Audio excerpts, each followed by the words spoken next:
Hi, I'm Brian Kimberling. My first book, Snapper, is forthcoming from Tinder Press on May 9th. It's about a bird researcher in southern Indiana, which is similar to a job I used to do. I was a research assistant on a major study of songbirds in the mid-90s, but I wasn't very good at it.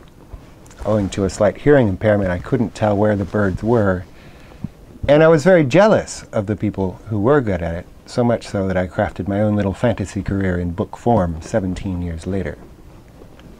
I grew up in Indiana. The entire book is set in southern Indiana. And when I grew up, I mostly found it very boring. After living in Britain for 10 years, it struck me as this romantically desolate place, forsaken by commerce and industry, full of possibility. And I realized that actually my own adolescence was somewhat charmed.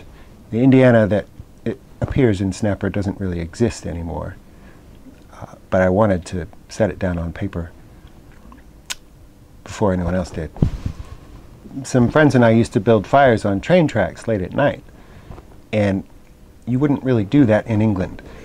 But we knew that no trains would come through, and we would sit around with a bottle of something purloined from someone's parents and tell stories. As I said, when I was growing up, I just thought it was very boring, but looking back, that was quite a good adolescence to have. And that does appear in the book. I did go to jail.